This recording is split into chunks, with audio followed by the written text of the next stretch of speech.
Hello and welcome back to the Reapers. So let me turn this off. So today we're going to be looking at the HUD, the basics of the HUD and the HUD modes. We're not going to be looking at weapon specific information because that will be covered on the guides that we do for using the actual weapons. So it really is just the HUD itself. So we're in basic flight mode here. We're essentially just in a nav mode because we don't have air to air or air to ground selected. So let's see what we've got on the HUD, Sherman. It's the first time I've done this actually, so it should be interesting. Right at the top we have the compass strip. You can see that's 060, so we're flying at about 063 or 064. Yes, the correct terminology is heading tape. Heading tape, right, okay. Then we have what I call pitch ladder, so that there would indicate a 0 degrees pitch. This here is 5 degrees pitch, and this up here would be 10 degrees pitch, and obviously yes, minus... So a couple of things to note about the pitch ladder. Positive angle from the horizon is represented in solid lines. Negative angle is represented in dashed lines. You'll also note that the higher the angle up or down, the angle of the lines faces more and more up or down the ladder respectively. And this is very useful if you get yourself in a situation where you're in bad visibility, in clouds or whatever. You lose all situational awareness, and these become your lifeline basically. So you or for example, if you've just woken up from G-lock and you quickly need to figure out your orientation. Affirm to that. Right, okay, then we've got the what I call the vector heading. So that is this thing here is where the actual aircraft is flying, which is not the same as where the aircraft is pointing, remember, because a flight path marker. Flight path marker, because she'll always fly at some sort of angle of attack. Now, where the aircraft is heading, I can't show you at the moment because I think you have to have your gear out to see the witch's hat, don't you? Or whatever it's called. Yes. Basically, that will be shown when the gear is down. So when the gear is down, we will get another kind of W-shaped bracket here, and that would show you where the actual aircraft is pointing, which remember is different to the flight path indicator. Okay. Yes. There is one other thing to note about the rate of climb indicators here. Both they and the flight path marker can be caged to the center of the heads-up display, and a secondary flight path marker will display your actual flight path. The reason you'd cage it is because the flight path marker and the climb ladder are affected by wind, which means that they can drift off to the side out of view, so having them caged gives you a better visibility on them. Roger, I didn't know that, but yet that's bloody useful then, because a lot of planes, if the wind's so bad, all of this stuff essentially can just fly off the side of the HUD and you don't see anything. Incredibly frustrating. Particularly useful if you are flying around in the pattern about to land on the carrier and you've got winds, because obviously you're going through 360 degrees. At some point the wind's going to blow you sideways. Okay, that's fine. I've got something on the heading tape at the top. You've got that upside down V. Obviously that's your caret showing whereabouts heading you are. Right, off to the left we've got 338 in a box. Now that's going to be indicated airspeed, isn't it? Yes. You get airspeed in knots, okay fine. Then we've got your essentials, you've got your angle of attack there, so at the moment that's 2.5 degrees, or your alpha. You've got your Mach, so we're currently at 0.54 Mach. You've got your G, we're currently experiencing positive 1 G. And we've got 4.8, now I don't know what 4.8 is, do we know what that is?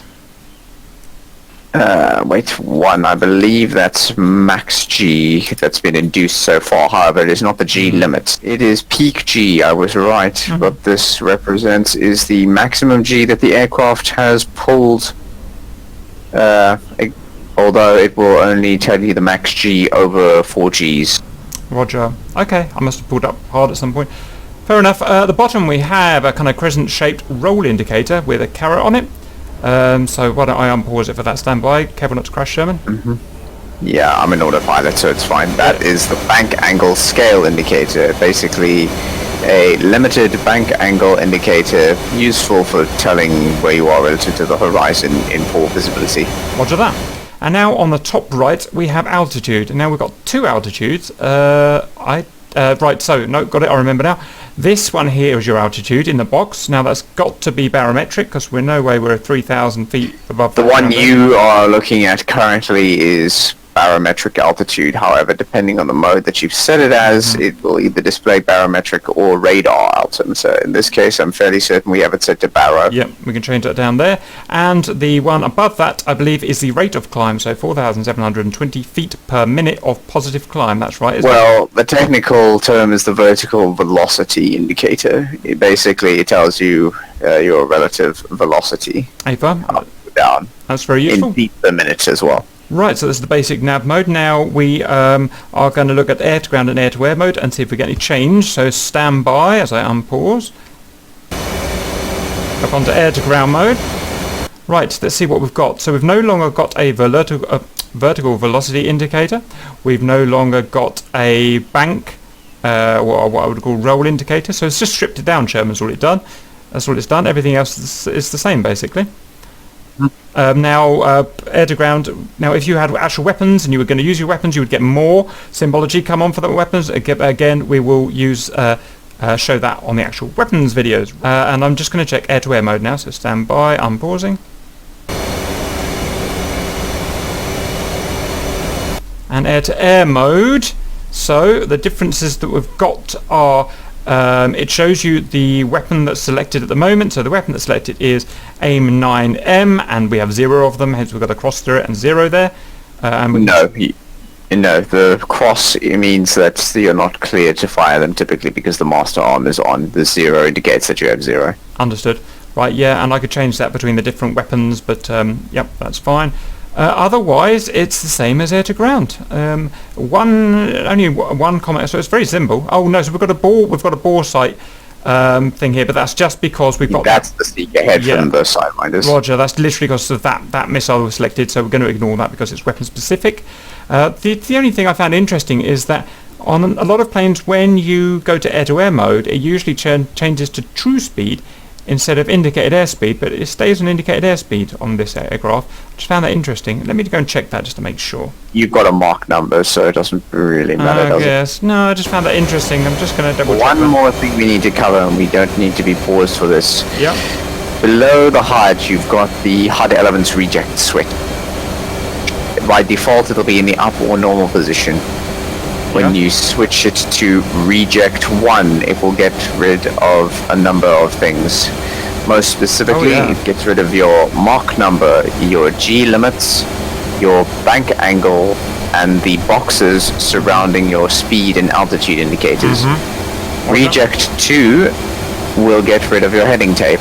Basically, all you do is you use this when you need to focus on something important. Roger, so it gets rid of the clutter and only gives you your essentials. That's quite useful. I prefer to have it on all the time, but I guess some people might find that useful for a particular task. Cool. Right, good video. Anything to add, Sherman, before we sign off?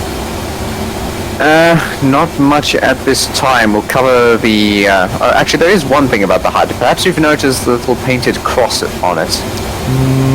No, I'm not seeing any cross anywhere. Where do you see that? Black painted on the top right. Oh yeah. Okay, what's that? That's an HMD alignment tester. So essentially, there's 2 crosses there. If you stick your head in the position where they're both aligned with each other to make a single crosshair, you should be able to align your HMD based on that. So that zeroes it in then?